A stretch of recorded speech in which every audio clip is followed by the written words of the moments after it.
कांग्रेस के राष्ट्रीय अध्यक्ष मल्लिकार्जुन खड़गे के बेटे हैं और ये जाहिर सी बात है, आप जानते हैं कि मल्लिकार्जुन खड़गे वो दलित समुदाय से आते हैं, तो उनके बेटे ये भी एक दलित चेहरा, युवा चेहरा भी हैं।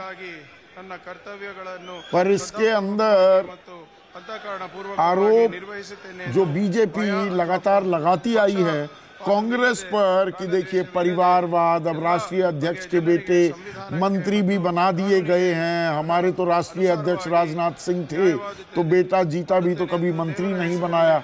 ये नैरेटिव भी चलना शुरू हो गया है या ये होता दिखेगा? विजय जी, जहां तक प्रियंक खड़गे की बात कही जाए तो वो कॉलेज के टाइम से ही कांग्रेस के लीडर रहे हैं और शायद जब राहुल गांधी ने जो इंटरनल डेमोक्रेसी की बात की थी या यूथ कांग्रेस में इलेक्शंस की बात की थी, तो उस समय से लेकर इन्होंने जीत कर खुद अपनी जो जगह बनाई थी एज यूथ कांग्रेस प्रेसिडेंट, और जिस तरह का उन्होंने काम किया और जो कॉन्स्टिट्यूंसी इनको दी गई थी वो भी शायद एक बहुत चैलेंजिंग कॉन्स्टिट्यूंसी है, चित्तापुर करके बैकवर्ड के लिए रिजर्व थी। और इस बार भी जब प्रियंक खड़गे का चुनाव था तो जो उनके विपक्षी थे मणिकंठ राठौड़, उन्होंने खुद उनको जान से मारने की धमकी दी और कहा कि मैं तो उसको और उसके परिवार को सबक सिखा दूंगा।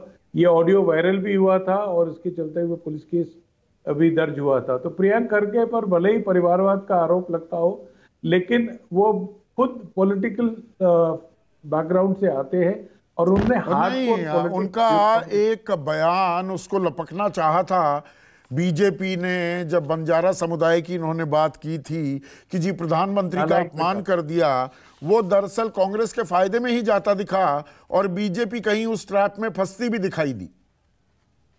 जी हाँ, क्योंकि आपको याद होगा कि चुनाव प्रचार के शुरू होने से पहले जो जमीनें आवंटन की गई थी बंजारा समुदाय के लिए, उस पर कुछ काम होता नहीं दिखा था। और उस समय पर बंजारा समुदाय के बीच में बात करते हुए प्रियंक खड़गे ने बोला कि आपका एक नालायक बेटा दिल्ली में भी बैठा है। तो वो किसके लिए रेफरेंस था? हालांकि बीजेपी ने कहा कि प्रधानमंत्री के लिए था, प्रियंक ने खुद मना किया कि मैं उनके लिए नहीं कह रहा था, किसी और के लिए वो जिक्र था। तो इस तरह की जो कंट्रोवर्सीज थी कुछ नहीं, वो इनके फायदे में आती दिखी, बैकफुट पर डालने के बजाय बल्कि फायदा करती दिखी, फायदा कर गई वो। तो यहाँ पर Priyank has been a very efficient minister, IT minister थे वो 5 साल के लिए।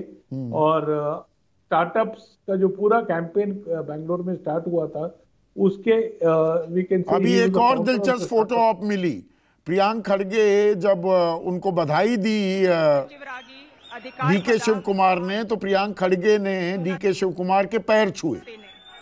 अब देखिए 80 साल के करीब की उम्र है मल्लिकार्जुन खड़गे उनके पिता की, डीके शिव कुमार की उम्र 61 है।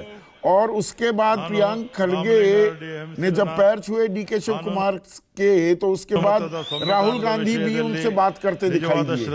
तो मैं ये फोटो ऑप में कुछ राजनीतिक संदेश भी लगातार तलाशने की कोशिश करता रहता हूँ मुझे। ಮತ್ತು ಕರ್ನಾಟಕ ರಾಜ್ಯದ जो दिखता है उसमें कुछ बैक स्टेज क्या चल रहा है वो समझ आता है। और